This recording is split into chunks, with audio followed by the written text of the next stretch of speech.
مع النبی صلی اللہ علیہ وسلم سورۃ المجادلہ تفسیر ابن کثیر۔ الحمد للہ رب العالمین والصلاة والسلام علی اشرف الانبیاء وسید المرسلین سیدنا محمد وعلی آلہ واصحابہ اجمعین۔ اللهم صل على سيدنا محمد وعلى آل سيدنا محمد كما صليت على إبراهيم وعلى آل إبراهيم في العالمين إنك حميد مجيد۔ أعوذ بالله من الشيطان الرجيم، بسم الله الرحمن الرحيم۔ يا أيها الذين آمنوا إذا ناجيتم الرسول فقدموا بين يدي نجواكم صدقة ذلك خير لكم وأطهر، فإن لم تجدوا فإن الله غفور رحيم۔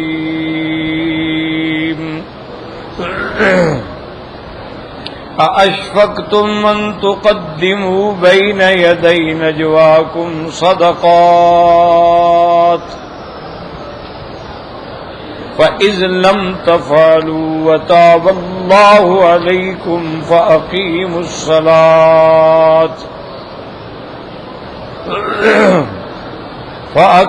الصلاة وآتوا الزكاة وأطيعوا الله ورسوله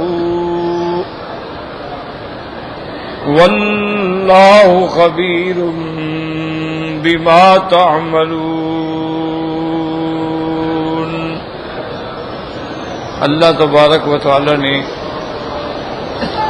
کلام مقدس کی ان آیات میں ایمان والوں کو حکم دیا کہ جب تم سرکار دو عالم صلی اللہ علیہ وسلم سے سرگوشی کرنا چاہو تو اپنی سرگوشی سے قبل صدقہ و خیرات کرو، تمہارے لیے یہ بہتر ہے اور پاکیزگی نفس کا ذریعہ ہے۔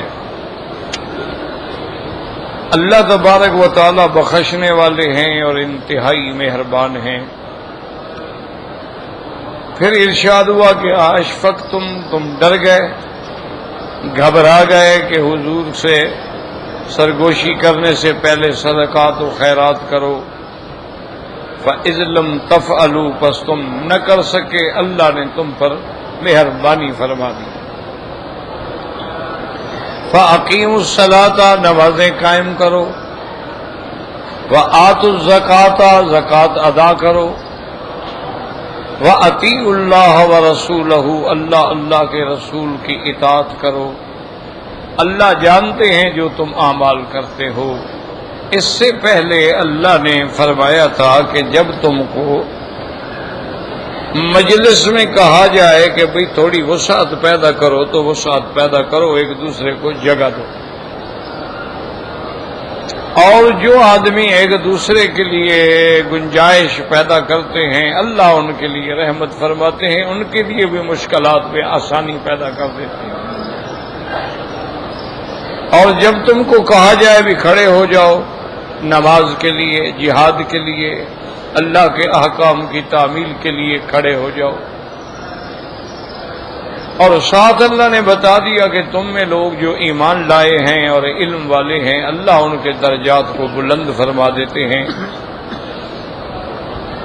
اور ساتھ یہ بھی فرما دیا کہ اللہ جو تم کرتے ہو تمہارے اعمال کو جاننے والے ہیں۔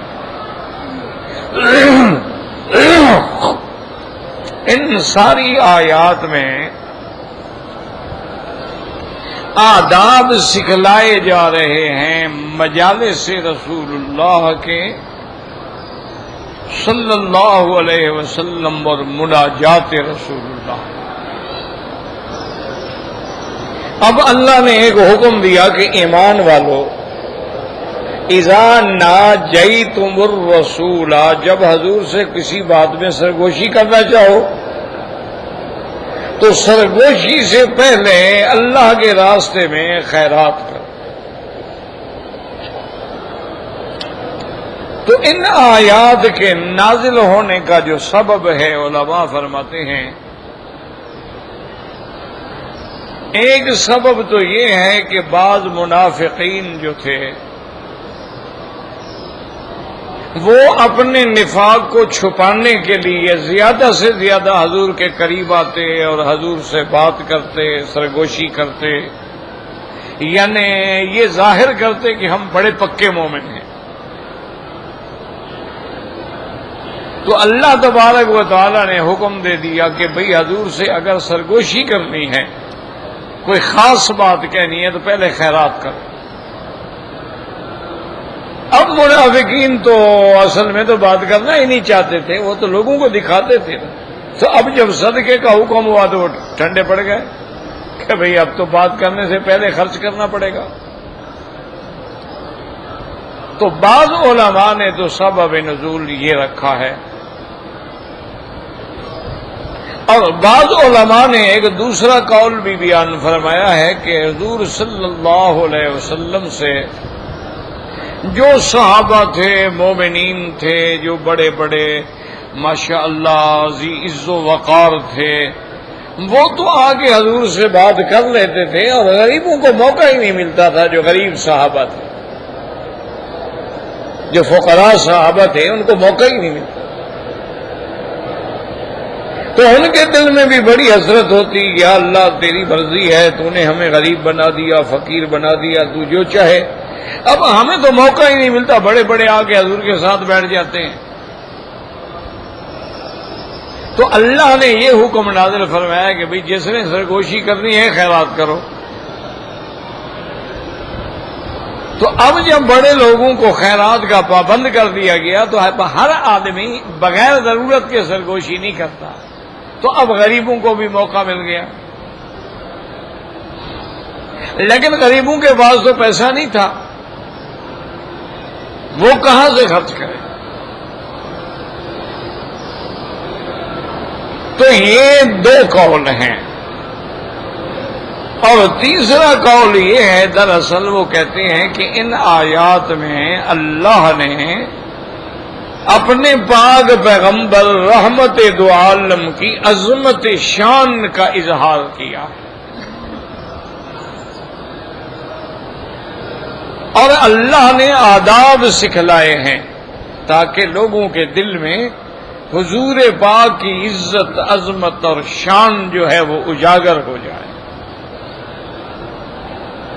جیسے کہ اللہ نے دوسری صورت میں ارشاد فرمایا تھا کہ یا ایھا الذین آمنوا لا ترفعوا اصواتکم فوق صوت النبی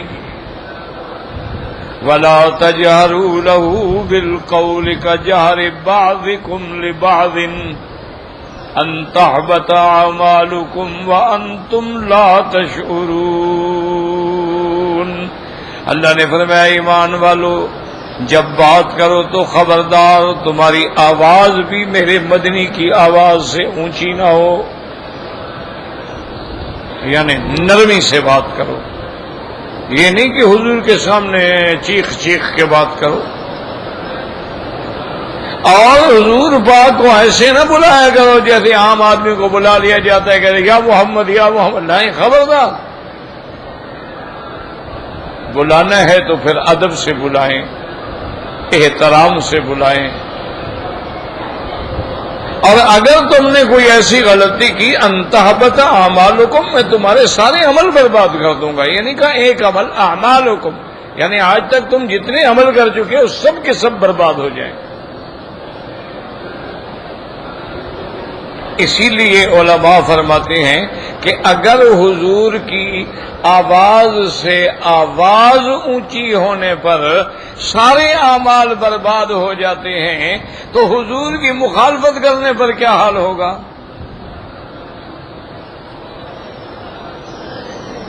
ذرا ٹھنڈے دل سے غور کریں کہ بھئی اللہ فرماتا ہے خبردار آواز بھی اونچی نہ ہو، اور آواز اگر اونچی ہو گئی سزا کیا ہوگی؟ سارے حج بدنے کا، عمرے وغیرہ سب برباد۔ تو اگر اللہ نہ کرے ہم حضور کی ہر عمل میں مخالفت کریں، شکل میں مخالفت، سیرت میں مخالفت، صورت میں مخالفت، بات میں مخالفت، اٹھنے بیٹھنے میں مخالفت، لباس میں مخالفت، پھر ہمارا کیا ٹھکانہ ہوگا؟ حضور نے فرمایا داڑھی رکھاؤ، ہم نے کہا مڈائیں گے۔ حضور نے فرمایا زمین پہ بیٹھ کے عاجزانہ طریقے سے کھانا کھاؤ، ٹیک لگا کے نہ کھاؤ۔ ہم نے کہا جی ہم تو ٹیبل اور چیئر پہ بیٹھیں گے، کرسی پہ۔ حضور نے فرمایا داہنے ہاتھ سے کھاؤ۔ ہم نے کہا جی ہم تو بائیں ہاتھ میں چھری پکڑیں گے۔ حضور صلی اللہ علیہ وسلم نے فرمایا کہ کافروں کی لباس میں مشابہت نہ کرو۔ ہم نے کہا جی ہم تو ایسے کپڑے اور سوٹ اور پہنیں گے کہ کوئی فرق ہی نہ کر سکے کہ یہ انگریز ہے یا مسلمان ہے۔ حضور نے فرمایا کہ نشہ حرام ہے۔ ہم نے کہا جی ٹھیک ہے، اور خمر حرام ہے نا، وسکی ہم پیتے ہیں، ہم تو بیئر پیتے ہیں۔ حضور نے فرمایا کہ بے جا نام و نمود کے لیے پیسہ خرچ نہ کرو، ضائع نہ کرو۔ ہم نے کہا کمال ہے، ایک بیٹا ہے، بیٹی ہے، شادی ہے، اب دنیا کو کیا ناک کٹوا دے؟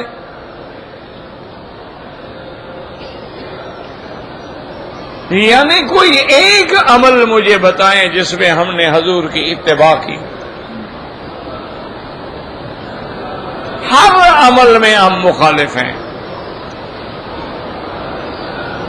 اور یہاں کتنی بڑی سزا ہے کہ اگر آواز بھی اونچی ہو گئی۔ جب یہ آیت اتری، ایک صحابی تھے، وہ بڑے بلند آواز سے، وہ دروازہ بند کر کے بیچارے گھر میں بیٹھ گئے۔ حضور پاک نے پوچھا کہ کیا بات ہے؟ انہوں نے کہا حضور وہ تو جب سے آیت آئی ہے وہ تو ڈر گیا بیچارہ۔ حضور پاک نے فرمایا وہ میرا مومن ہے، مخلص ہے، صحابی ہے، مانا ہے گستاخانہ آواز اونچی نہ کرو۔ ایک آدمی کی آواز قدرتاً اونچی ہے تو اس کا کیا گناہ ہے بھائی؟ حضرت عمر رضی اللہ تعالی عنہ جہیر الصوت تھے، تو حضرت عمر فرماتے ہیں جب یہ آیت اتری اس کے بعد میں اتنا ڈر گیا کہ میں حضور سے جب بات کرتا، حضور کہتے ہیں ارفع صوتک عمر، آواز تو اونچی کرو۔ میں کہتے ہیں میں ڈرتا ہوں، کیا کروں؟ تو یہ آداب ہے۔ اسی طرح آداب نبوت کے بارے میں اللہ نے فرمایا تھا کہ ان الذین ینادونک من وراء الحجرات اکثرهم لا یعقلون۔ کچھ لوگ آئے عربی، انہوں نے پتہ کیا حضور صلی اللہ علیہ وسلم، صحابہ نے فرمایا کہ بھئی حضور تو اب اپنے گھر تشریف لے گئے اور اب فلاں وقت میں آئیں گے۔ وہ جناب آ گئے اور حضور کی گھر کے باہر، بیویوں کے گھرانوں کے باہر، اور چیخنے لگ گئے اخرج علینا یا محمد، اخرج علینا یا محمد، مدحنا زین و ذمنا شین۔ باہر آ کے ہماری بات سنو، ہم جس کی مدح تعریف کرتے ہیں تو اس کا اونچا کر دیتے ہیں، اور ہم مذمت کریں تو اس کی شان گرا دیتے ہیں۔ باہر نکلیں، آپ ہم سے بات کریں۔ اللہ نے قرآن نازل کر دیا کہ میرے مدنی، یہ جو لوگ آپ کے کمروں کے باہر کھڑے ہو کے چیختے ہیں، ان کو سمجھ آنی چاہیے کہ یہ جاہل ہیں، بے عقل ہیں، ان کو عظمت محمد مصطفیٰ کا پتہ ہی نہیں۔ ادب کیا ہے؟ وَلَوْ أَنَّهُمْ صَبَرُوا، کہ بالکل صبر کرو۔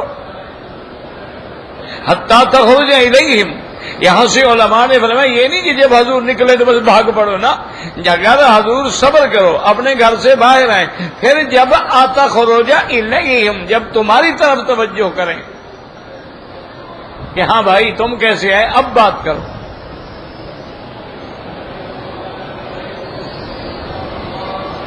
تو اسی لیے یہ بھی بے ادبی میں شامل ہے کہ اگر حضور اپنے کمرے میں بیٹھے ہیں، زندہ ہیں، لیکن کسی کو حق نہیں کہ باہر کھڑے ہو کے کہے کہ جی آؤ باہر آؤ باہر آؤ، انتظار کریں۔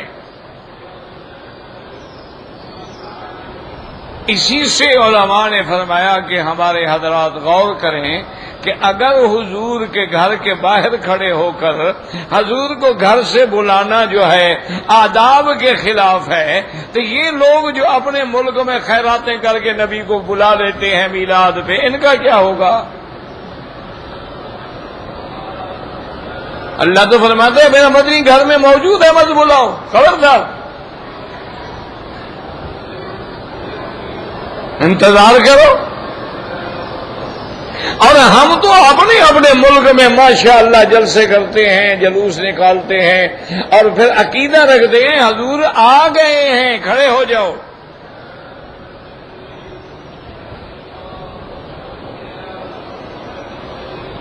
اور ایک دن میں اگر مثال کے طور پہ 12 ربیع الاول کو اگر 1,00,000 مقام پہ میلاد پڑھا جا رہا ہے، صلاۃ و سلام پڑھے جا رہے ہیں، اور ہر مجلس میں یہ کہا جا رہا ہے حضور آ گئے ہیں، کھڑے ہو جائیں، اور کھڑے ہو جاتے ہیں، تو کتنے نبی آپ بنائیں گے؟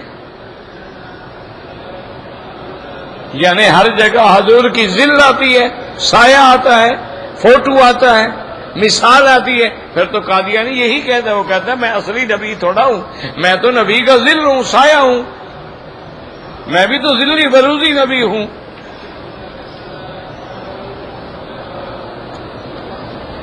اور اگر کوئی یہ کہے کہ نہیں جناب وہابیوں کو کیا پتا، حضور پاک کی روح مبارک آتی ہے، اسی لیے ہم میلاد میں بعض علامات جو ہیں کہتے ہیں روح روح محمد، اللہ حضور کی روح کو بھیج ہماری مجلس میں، وہ کہتے ہیں روح آتی ہے، حضور نہیں آتے، حضور کی روح مبارک آتی ہے۔ چلو ہم حاضر ہیں جی، ہم آپ کی بات مان لیتے ہیں، حضور کی روح مبارک جو ہے ایک ہے یا 1,00,000 ہے؟ ہر جگہ جو آ رہی ہے۔ اچھا اب چلو ہم مان لیتے ہیں آپ کی بات سچی ہے، وہاں بھی ہم جھوٹے ہیں، حضور کی روح مبارک آ گئی تو روضہ مبارک میں جسد جو ہے وہ بغیر روح کے رہ گیا، روح تو آپ کے پاس آ گئی، تو اب قبر مبارک میں جو حضور کا جسد آتا رہے یعنی اس میں روح نہیں ہے، روح تو تمہارے پاس چلی گئی، اور جب روح کو تم نے بلا لیا، تم تو بڑے خوش نصیب ہو کہ 1,00,000 کی خیرات کر کے جھنڈیاں لگا کے نبی کو بلا لو، جو غریب وہاں صلاۃ و سلام پڑھ رہے ہیں وہ بغیر روح کے جسد پہ پڑھ رہے ہیں، روح تو تمہارے پاس آ گئی۔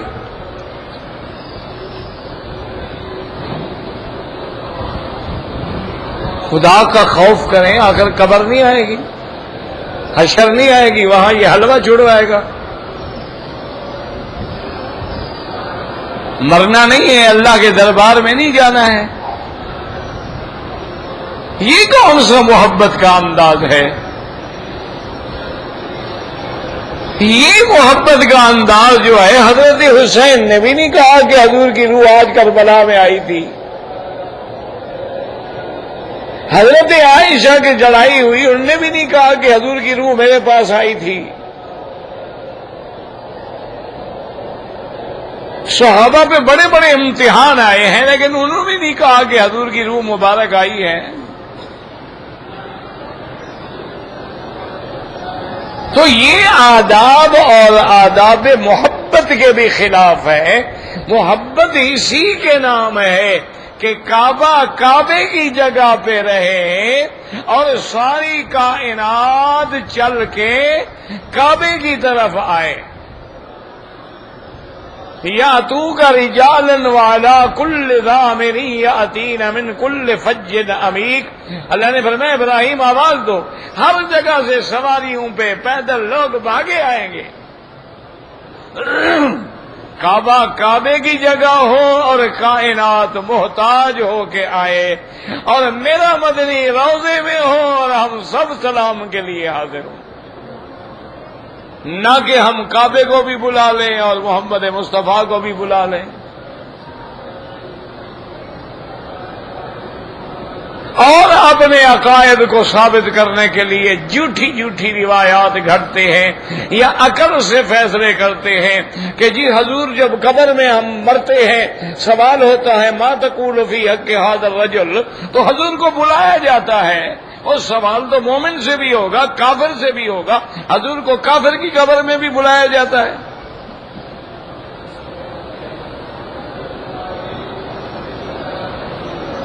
اور میرا تو ایمان ہے کہ اگر حضور کے ہاتھ لگ جائیں نا، حضرت انس فرماتے ہیں حضور کے ہاتھ مبارک میرے یہاں لگے تھے، سارے بال سفید ہو گئے، وہ سیاہ رہے، جوان رہے اسی طرح، ان پہ بڑھاپا بھی نہیں آیا۔ اور حضرت علی فرماتے ہیں حضور کے پاؤں جو میرے سینے کو لگے اس کی ٹھنڈک میں آج تک نہیں بھولا۔ فوجدت برد قدمیہ، اس پر بھی بہت بڑا علم ہے، اللہ توفیق دے کہ حضور کے پاؤں ٹھنڈے کیوں تھے۔ پاؤں ٹھنڈے ہونا جو ہے یہ تو کمزوری کی علامت ہے۔ کہتے ہیں نا اب پاؤں ٹھنڈے ہو گئے جی بس مانا گیا۔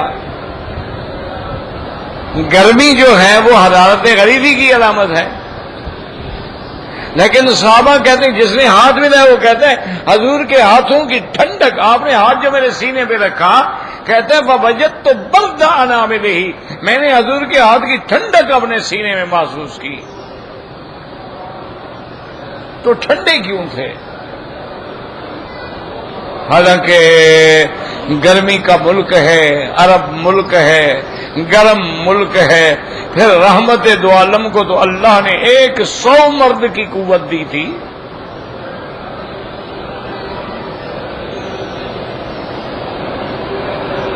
تو یاد رکھیں، بحث علمی تو بہت لمبی ہے لیکن چھوٹی سی بات یاد رکھ لیں کہ اصل بات یہ ہے کہ اللہ تبارک و تعالی گرمی عذاب کی علامت ہے اور ٹھنڈک رحمت کی علامت ہے۔ اللہ نے حضور کو رحمت بنایا تھا تو گرم کیسے ہو سکتے تھے؟ حضور رحمت للعالمین ہے نا، تو رحمت بھی کبھی گرم ہوتی ہے۔ اس لیے وہاں ظاہری بھی ٹھنڈک تھی اور باطنی بھی ٹھنڈک تھی۔ تو ہمارا تو یہ ایمان ہے کہ جس بندے کو ہاتھ لگ گئے وہ بندے کو ٹھنڈک نہیں بھولی ہے، تو حضور اگر قبر میں آئیں گے تو پھر بھی عذاب ہوگا ان کو۔ بس قصے ہیں گھڑے ہوئے ہیں، لفظ ہاذا ان کو ہاتھ آ گیا کہ جی ہاذا اس میں اشارہ ہے، اور ہاذا للقریب وذاک للمتوسط وذالک للبعید، نحوی قاعدہ ہے، تم اس سے عقیدے ثابت کرتے ہو۔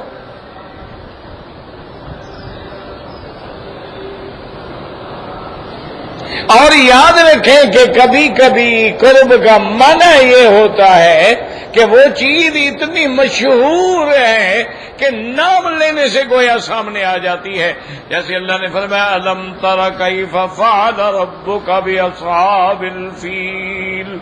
اللہ نے فرمایا میرے مدنی کیا آپ نے دیکھا، کیا آپ نے نہیں دیکھا قصہ اصحاب ہاتھیوں والے بادشاہ کا؟ تو حضور تو موجود ہی نہیں تھے، دیکھنے کا کیا مانا؟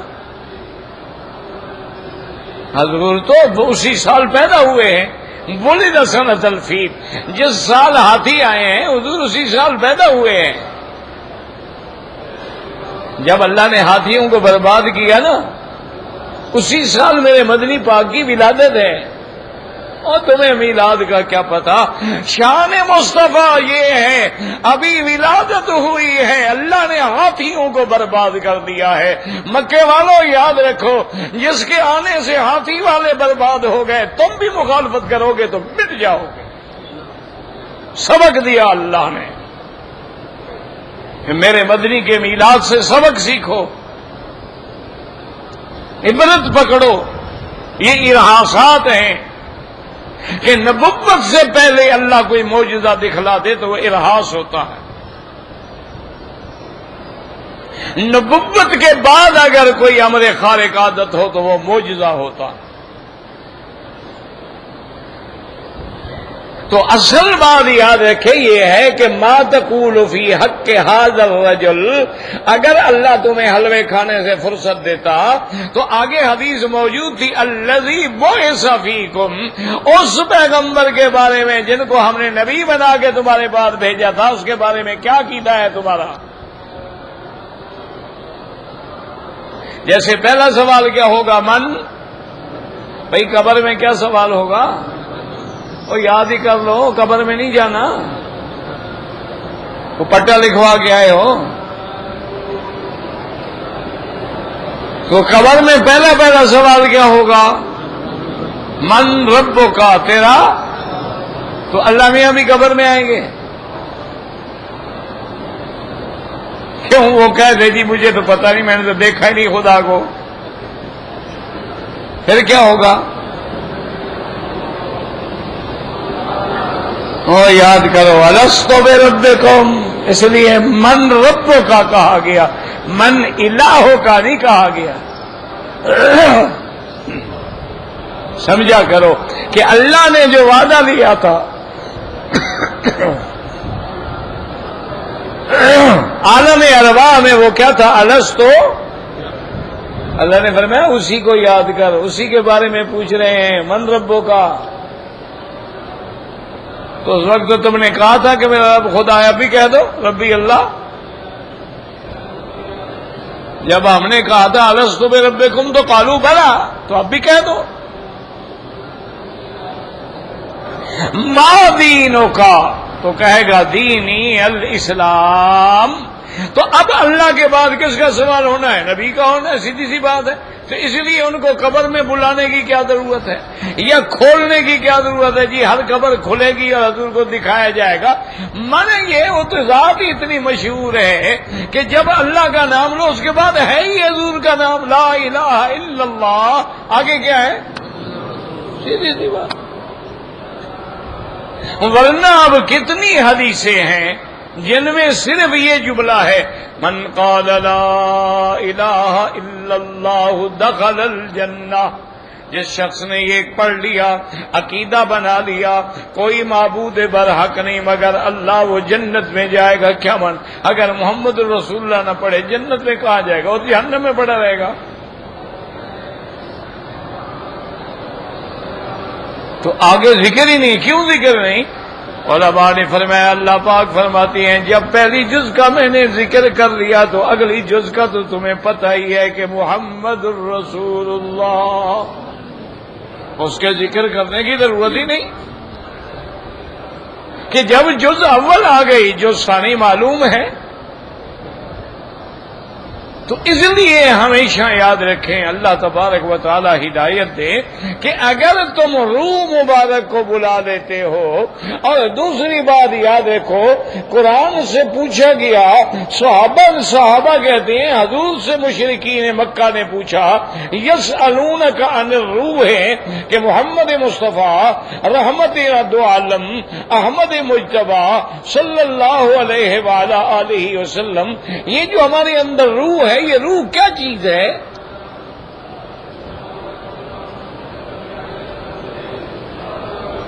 مشرکین مکہ نے پوچھا کہ یسألونک عن الروح، کہ یا محمد عربی صلی اللہ علیہ وسلم یہ روح کیا ہے؟ تو اللہ کے پیغمبر نے فرمایا، میرے اللہ کہتے ہیں قل الروح من امر ربی وما اوتیتم من العلم الا قلیلا۔ اللہ نے فرمایا میرا مدنی آپ ان کو کہہ دو کہ روح میرے رب کے امر کا نام ہے، میں نہیں جانتا، اور جو تم علم دیے گئے ہو وہ اللہ کے علم کے مقابلے پہ بالکل تھوڑا سا ہے۔ تو اللہ کے نبی نے فرمایا اللہ کے سوا روح کو کوئی نہیں جانتا، یہ روح امر ربی ہے، یہ ایسی لطیف چیز ہے کہ اللہ کے سوا کوئی جانتا نہیں ہے۔ تو جب اللہ کے سوا کوئی نہیں جانتا، تم میلاد کی مجلسوں میں حضور کی روح کو بلا کے کیسے پہچان لیتے ہو؟ اللہ کا نبی فرماتا ہے بھی روح کو ہم نہیں جانتے کہ روح کیا چیز ہے۔ ایک ایسی لطیف چیز ہے، روح ہے، چیز ہے، روح جب نکالی جاتی ہے تب موت آتی ہے، اور روح کو علیین میں لیا جاتا ہے، روح کو سجین میں لے جاتے ہیں، فرشتے کفن میں لپیٹتے ہیں، لیکن ہے کیا اللہ کے سوا کوئی؟ تو تمہیں کیسے پتہ لگی ابھی حضور کی روح آ گئی ہے؟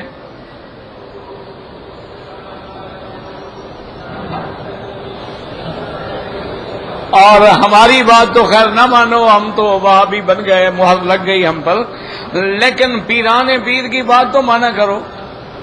حضرت پیران پیر سید عبد القادر جیلانی رحمت اللہ علیہ فرماتے ہیں کہ اگر کوئی آدمی نکاح کرے اور کہے کہ میں اپنے نکاح کا گواہ خدا کو بناتا ہوں اور اللہ کے نبی کو گواہ بناتا ہوں اور کوئی گواہ نہیں ہے، تو فرمایا وہ کافر ہو جاتا ہے کہ اس نے نبی کو کیسے حاضر ناظر کر لیا۔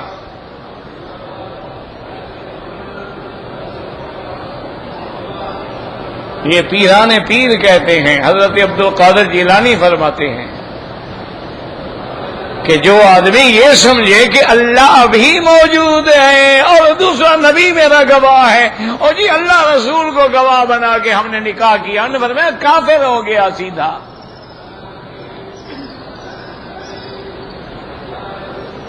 تو یہ آداب ہیں عظمت شان محمد مصطفیٰ کے کہ بات کرو ادب سے کرو، اور حضور بلائیں فوراً اطاعت کرو، حضور جو دے دیں پکڑ لو، جس سے روک دیں رک جاؤ، اور حضور کے گھر میں بیٹھ کے زیادہ لمبی باتیں بھی نہ کیا کرو۔ ولا مستانسین لحدیث، تم اپنے قصے شروع کر دو، ذالکم یؤذی النبی، اس سے تم اللہ کے نبی کو پریشان کرتے ہو۔ بالکل آؤ، کھانا کھایا، بلایا آ گئے، کھانا کھا لیا، کام ہو گیا، فوراً چلے جاؤ، اور اس کے بعد اگر کبھی آنا ہو، حضور کو ملنا ہو، انتظار کرو جب حضور خود تشریف لے آئیں اور تمہاری طرف توجہ فرمائیں تو بات کرو۔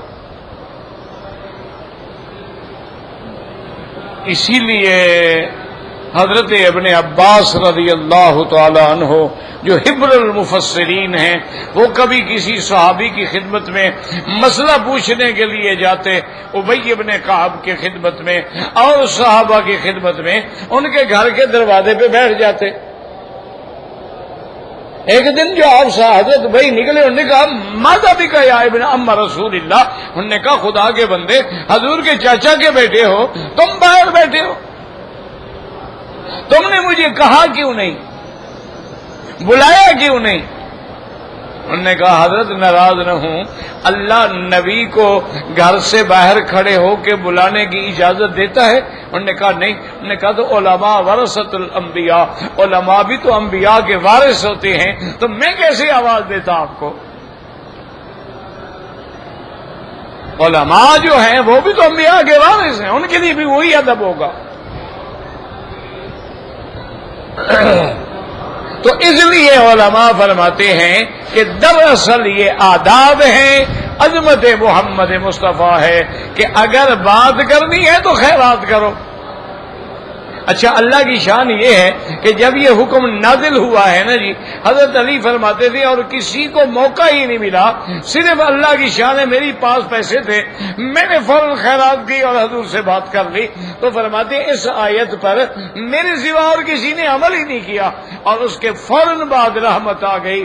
اللہ پاک نے فرمایا کہ اگر تم نہیں کر سکے ہو، میں جانتا ہوں، چلو ہم نے معاف کیا ہے اور ہم بخش دیا ہے، ہم مہربانی کرنے والے ہیں، چونکہ تمہارے لیے یہ بات بڑی مشکل تھی کہ جب ملیں، جب بات کریں، خیرات کریں، تو اللہ تبارک و تعالی نے اس حکم کو منسوخ فرما دیا۔ بعض علماء فرماتے ہیں کہ چند مہینے کے بعد، اور بعض علماء فرماتے ہیں کہ 10-15 منٹ کے بعد ہی حکم منسوخ ہو گیا، اور بعض علماء فرماتے ہیں اس میں ناسخ منسوخ کی بات ہی نہیں ہے، یہ تو آداب تھے، اس کے بعد اللہ کی رحمت آ گئی، تو اس میں کوئی ناسخ نہیں، کوئی منسوخ نہیں، ایک ادب کا طریقہ تھا، لیکن اللہ نے مہربانی کر کے اپنے بندوں سے رعایت کر دی، اور ساتھ یہ بھی بتا دیا کہ اللہ بخشنے والے ہیں، اور اللہ تبارک و تعالی جو ہے انتہائی مہربان ہیں اور رحمت فرمانے والے ہیں۔ اور اس کے بعد فرمایا کہ چلو یہ تو آداب تھے نا، لیکن جو اصل ہے اس کو قائم رکھو، اقیم الصلاۃ۔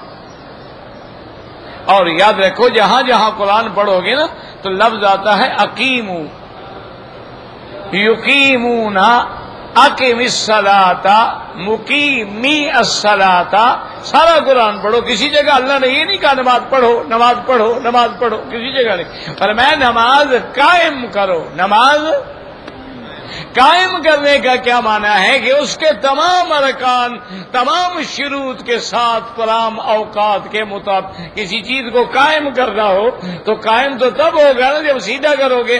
اگر ٹیڑھا ہو کیسے قائم ہوگا؟ اگر پڑا ہوا ہو تو کیسے قائم ہوگا؟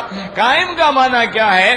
یعنی اقیموہا فی اوقاتہا بحدودہا وارکانہا وواجباتہا، کہ نماز کو ٹھیک ٹھیک وقت میں اور تمام فرائض واجبات سنن کے مطابق ادا کیا کرو۔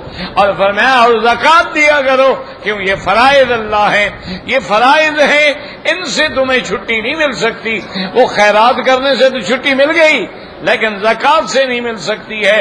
اور ہر حال میں اللہ کے رسول کی اطاعت کرو، اور اللہ جانتے ہیں جو تم کر رہے ہو، تو تمہارے ہر عمل کو اللہ جاننے والے ہیں۔ واللہ اعلم۔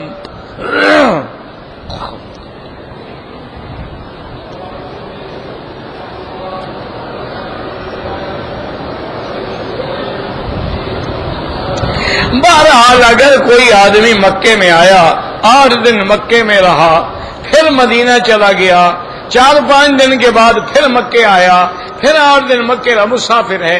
میرا بھائی موٹی بات یاد رکھو، جب تک کسی جگہ 15 دن رہنے کی نیت نہ ہو مسافر۔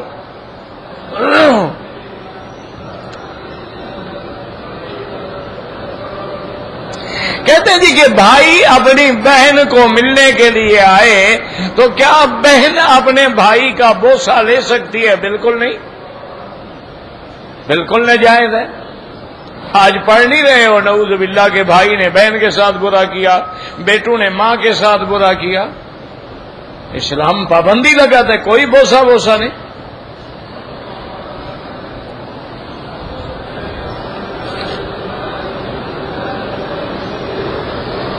کہتے جی کہ آپ کے سوالات و جوابات کے بارے میں، میرا بھائی یاد رکھو میں نے تو کتابیں نہیں لکھی ہیں، البتہ بعض میرے ساتھی دوست پڑھنے والے جو ہیں وہ میری کیسٹوں سے نقل کر کے کتابیں بنا دیتے ہیں۔ اسی طرح کیسٹیں بھی ملتی ہیں جن میں سارے سوال جواب ہیں۔ میرے پاس تو نہ کتاب ہے نہ کیسٹ ہے۔ عمرے والوں کے لیے طواف الوداع واجب نہیں ہے، یاد رکھو، اگر کرو تو افضل ہے، ثواب ہے، واجب نہیں ہے۔ کیا معنی؟ نہ کرے تو جرمانہ نہیں ہوگا، حج میں نہ کرے تو دم دینی پڑے گی، لیکن عمرے والے کے لیے واجب نہیں ہے۔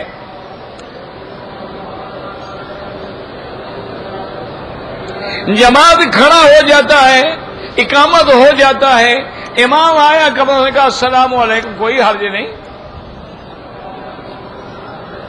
ورنہ اصول یہ ہے کہ نہیں کہنا چاہیے۔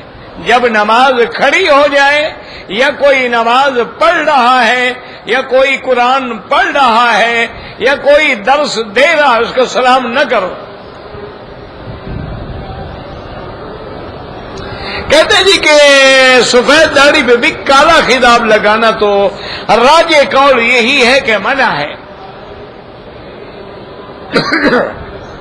لیکن کالے کے علاوہ آپ کوئی بھی رنگ لگا سکتے ہیں، مہندی کا لگائیں اور کوئی ڈارک براؤن لگا لیں، کالا نہ لگائیں۔ کالا کہتے ہیں کہ سب سے پہلا رنگ کالا جو ہے نا بالوں کو فرعون نے لگایا تھا۔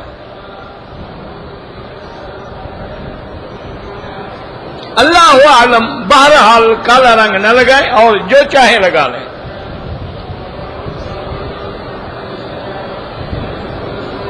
کالا رنگ لگانے سے وضو نہیں ہوتا ہے؟ کیوں نہیں ہوتا ہے؟ وضو تو ہوتا ہے۔ رنگ لگانے سے مہندی لگاتے ہیں تھوڑا کہ وضو نہیں ہوگا۔ کہتے جی کہ آپ کے طالب نہیں بیٹھنے دیتے تو ان کا حق ہے، وہ پڑھنے والے ہیں، وہ آگے بیٹھیں گے آپ پیچھے بیٹھیں، وہ اپنی جگہ تمہیں کیوں دیتے؟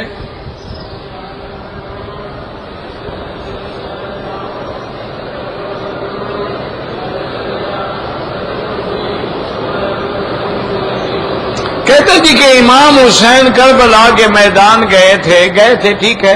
امام حسین رضی اللہ تعالی عنہ یاد رکھو مجتہد تھے، اور پھر حضرت امام حسین مظلوم شہید ہوئے ہیں. کیوں؟ امام حسین نے جھگڑا ختم کر دیا تھا. آپ نے زیاد کو، ابن زیاد کی فوجوں سے کہا تھا کہ بھائی میری 3 شرطیں ہیں، کوئی مان لو. فرمایا یا مجھے یزید کے پاس جانے دو، میں خود یزید سے بات کروں گا، یا مجھے کسی دوسرے ملک کی سرحد کراس کرنے دو تاکہ مسلمانوں میں لڑائی نہ ہو، میں کسی اور ملک میں نکل جاؤں. تیسری بات یہ ہے کہ مجھے مدینہ منورہ واپس جانے دو. ان ظالموں نے تینوں شرطیں ہی پوری نہیں کی تو آپ تو مظلوم ہو گئے.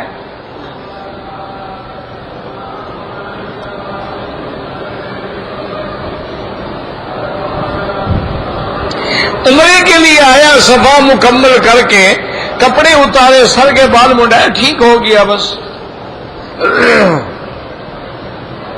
اگر دم پڑ جائے اور پیسے نہ ہوں، جب اللہ پیسے دے اپنے ملک سے بھیج کے کرا دینا، اور اگر بالکل غریب ہو 10 روزے رکھ لو.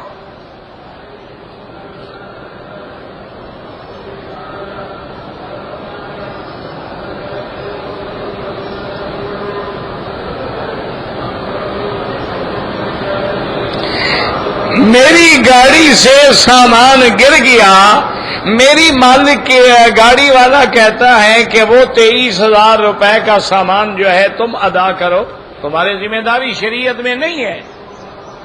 گویا اس کی امانت تمہارے پاس تھی، قرضہ تو نہیں ہے نا.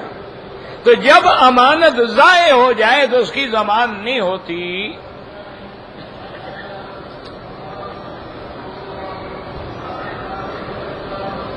کہتے تھے کہ میرے غریب بھائی نے مجھ سے پیسے مانگے تھے، میں نے دے دیے، اب اگلے سال کی زکات میں کاٹ لوں؟ بالکل نہیں. جب آپ نے دیے تو زکات کی نیت ہی نہیں تھی، تو وہ زکات میں کیسے آ گئے؟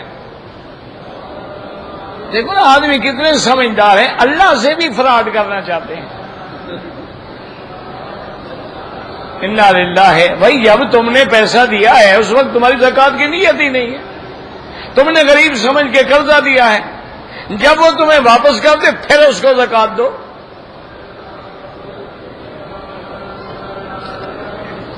غیر مسلمان جو ہیں اگر زمزم مانگیں دے سکتے ہیں، بالکل دے سکتے ہیں.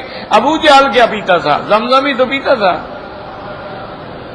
اگر آج کا ابو جہل بھی کوئی پی لے گا تو کیا ہو جائے گا؟ بہرحال علماء نے یہ لکھا ہے کہ جب ہندو ہے یا کافر ہے زمزم مانگا ہے آپ دیں، اور نیت یہ کریں کہ اللہ اس زمزم کی برکت سے اس کو اسلام نصیب فرما.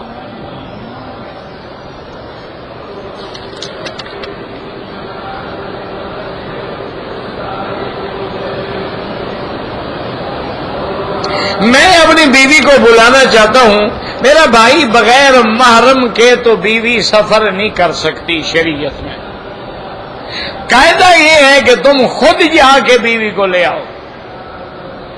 لیڈیز گروپ میں آنا جانا کوئی اعتبار نہیں. آج داڑھی والوں کا اعتبار نہیں تو لیڈیز گروپ کا کیا اعتبار ہے؟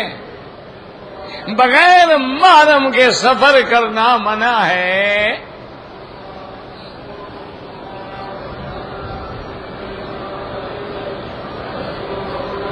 اگر آدمی جدے سے گزر گیا، طائف سے جا کے احرام باندھا، ٹھیک ہو گیا. جدہ تو میقات ہی نہیں، طائف میقات ہے، اس کا احرام ماشاءاللہ میقات سے ہو گیا. بھانجی سے شادی ناجائز ہے، ہو گئی ہے، طلاق دیں. نماز جنازہ میں تکبیروں میں ہاتھ اٹھانا، اگر آپ حنفی ہیں نہ اٹھائیں، اور اگر آپ حنابلہ میں سے ہیں اٹھا لیں، کوئی بات نہیں، کوئی جھگڑا نہیں، کوئی فرض نہیں، کوئی اس میں لڑائی والی بات ہی نہیں ہے. مستحبات ہیں، اٹھا لیے کوئی نہیں، نہیں اٹھائے کوئی نہیں.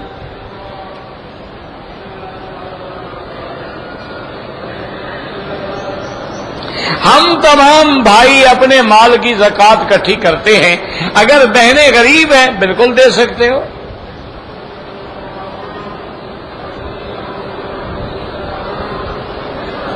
کہتے جی کہ یہاں پر جو مشین والی مرغیاں ہیں، میرا بھائی یاد رکھو، جو مرغی کافر ملکوں سے آ رہی ہے اس کے حلال ہونے کا کوئی یقین نہیں، اور جو اس ملک کی ہے وہ خالص حلال ہے۔ جب بھی آپ جائیں تو پتہ کریں، پوچھیں، معلومات کریں، تاکہ بلا وجہ، دیکھو نا کافر ملک ہیں، 1,00,000 مرغی روز کی سپلائی ہوتی ہے، 1,00,000 مرغی کو ذبح کریں شریعت کے مطابق تو آپ کتنا ٹائم دیں گے؟ چلو 10 سیکنڈ تو دیں گے نا، تو 1,00,000 کے لیے کتنے سیکنڈ ہو گئے؟ بتاؤ کتنے دن میں وہ مرغی بنے گی؟ وہ تو مشین لگی ہوئی ہے، ٹیپ ریکارڈر چل رہا ہے، بسم اللہ اللہ اکبر، بسم اللہ اللہ اکبر، ذبح ہو رہی ہے۔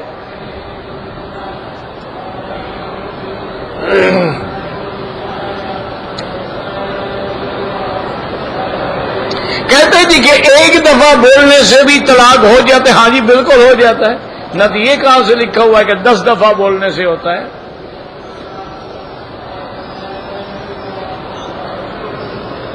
کہتے جی کہ جو رفع یدین کرتے ہیں اللہ قبول فرمائے، ہم نے تو کبھی جھگڑا نہیں کیا۔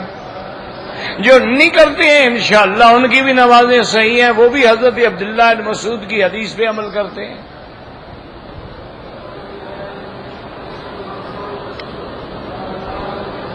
آمین ایسا کہو ٹھیک ہے، زور سے کہو ٹھیک ہے۔ لڑنے والے اور مولوی بہت ہیں، مجھے کم از کم معاف کر دو۔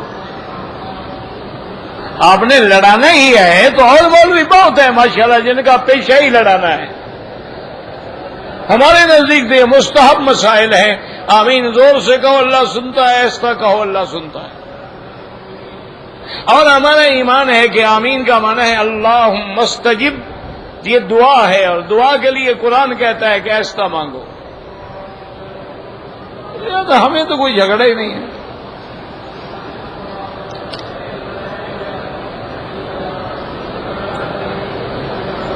کہتے جی کہ نبی پاک کا روضہ پختہ بنا ہوا ہے ترکی دور میں، جنت بقیع میں بھی مقبرے بنے ہوئے تھے جو اب نہیں ہیں۔ کس نے کہا آپ کو کہ نہیں ہیں؟ اب بھی روضہ مبارک موجود ہے۔ باقی یاد رکھیں کہ حضور پاک نے حضرت علی کو خود حکم دیا تھا کہ جو قبریں اونچی ہیں ان کو برابر کر دو۔ یہ تو اللہ کے نبی کا حکم ہے، اور اللہ نے اپنے نبی پاک کا مدینے جائیں گے نا آپ دیکھیں گے کہ حضور کی قبر مبارک کہاں ہے اور روضہ کہاں ہے۔ وہ قبر مبارک کے اوپر نہیں ہے، اور پھر یہ صحابہ نے بھی نہیں بنایا، اہل بیت نے بھی نہیں بنایا، تو بعد میں لوگوں نے بنایا۔ اب ادب یہ ہے کہ چونکہ حضور سے نسبت ہو گئی ہے، اب اس کی عزت و عظمت کو قائم رکھو۔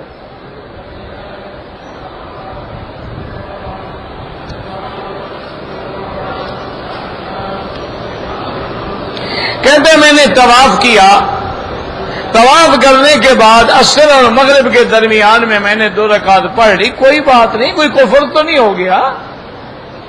افضل یہ ہے کہ مغرب کے بعد پڑھو، ورنہ باقی ائمہ کے نزدیک حرم میں ہر وقت جائز ہے، تم نے پڑھ لیا تو کوئی حرج نہیں۔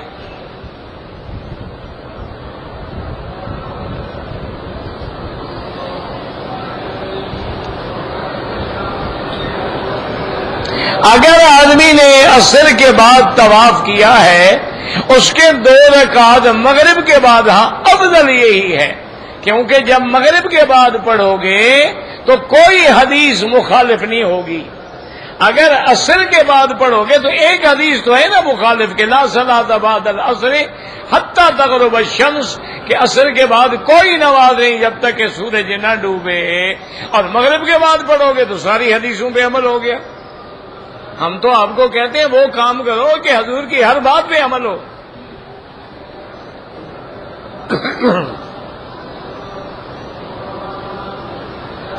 اگر کسی آدمی کو بواسیر کی تکلیف ہے، وہ زمزم کو اسی جگہ استنجے میں بطور علاج استعمال کرے، جائز ہے۔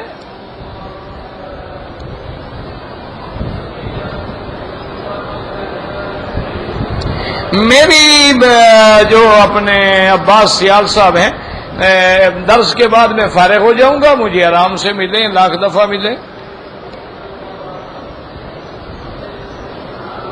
نماز کے بعد جو دعا مانگنا ہے، یاد رکھو، دعا مانگنے میں کوئی جھگڑا نہیں، کوئی نماز ایسی نہیں ہے جس کے بعد حضور نے دعا نہ مانگی ہو، بلکہ حضور نے فرمایا ہے کہ فرض نمازوں کے بعد جو دعا مانگی جاتی ہے وہ اللہ کے ہاں جلدی قبول ہوتی ہے، یعنی دوبارہ صلوات المکتوبات۔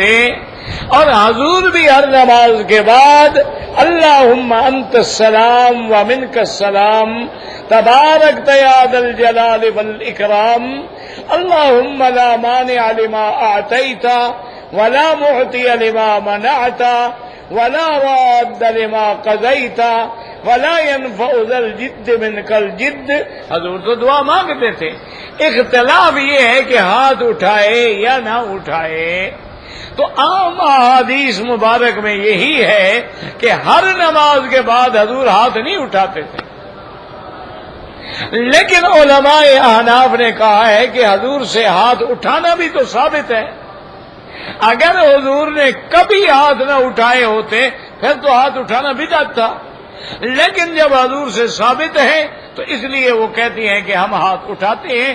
اور دوسرا حدیث ہے کہ ید اللہ علی الجماعت، اللہ کا ہاتھ جماعت پہ ہوتا ہے، تو جتنی جماعت بڑی ہوگی اتنی رحمت اللہ کی بڑی آئے گی، تو اس لیے وہ لوگ ہاتھ اٹھاتے ہیں۔ لیکن مسئلہ یہ یاد رکھو، کبھی اٹھایا کرو اور کبھی نہ اٹھایا کرو، ضد نہ کرو۔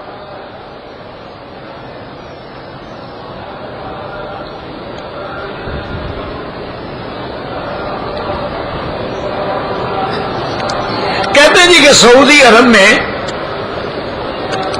بعض کمپنیوں سے یا بینکوں سے گاڑیاں قسطوں پہ ملتی ہیں۔ میرا بھائی ایک بات یاد رکھو، مسئلہ سمجھا کرو، خلط ملط نہ کیا کرو۔ یہ دیکھو اینک ہے، آپ نے کہا جی کیا قیمت ہے، میں نے کہا بھی نقد لوگے تو 10 ریال، اور اگر ادھار پہ لیتے ہو تو 15 ریال۔ آپ نے کہا جی میں ادھار پہ لیتا ہوں، میں نے کہا 15 ریال، تو گویا یہ چیز آپ نے 15 ریال میں خریدی ہے، میں نے آپ کو 15 میں بیچی ہے، تو کوئی حرام نہیں۔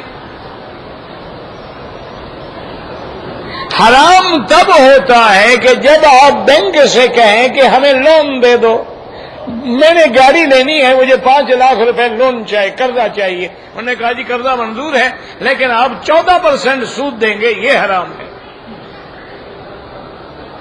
اگر بینک وہ گاڑی لے لیتا ہے اپنے نام، گاڑی کے کاغذات بینک کے نام ہیں، اب وہ کہتا ہے کہ جی آپ نے گاڑی لینی ہے تو میں یہ 6 لاکھ میں بیچوں گا، لیکن پیسے میں آپ سے 3 سال میں لوں گا، آپ قبول کرتے ہیں تو یہ سود نہیں ہے، گویا آپ کا سودا اسی پہ ہوا ہے۔ ایک بات، دوسری بات بھی یاد رکھ لو، مثلا ایک آدمی کے پاس کھاد ہے، وہ کہتا ہے جی کہ نقد قیمت ہے 600 روپے، ادھار قیمت ہے 1000۔ آپ کہتے ہیں ٹھیک ہے جی 600 روپے لو اور مجھے دے، ہوگا نہیں نہیں نہیں میں تو ادھار بیچتا ہوں، اب حرام ہے۔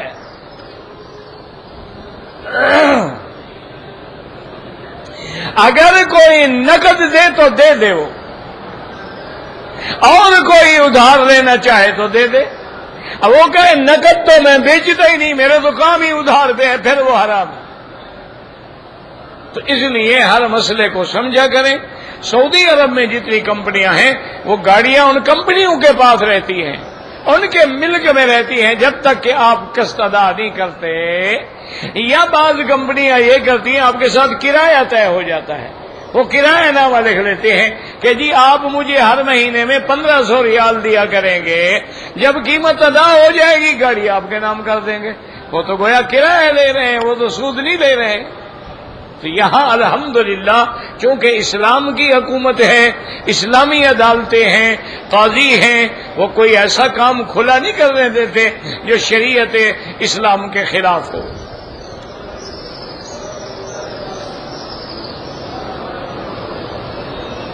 کہتے ہیں جی میں بیمار ہوں، اللہ پاک یا سب بیماروں کو شفا عطا فرمائے، آپ میرے لیے دعا کیا کریں، میں آپ کے لیے اسی طرح گاڑی چلتی ہے۔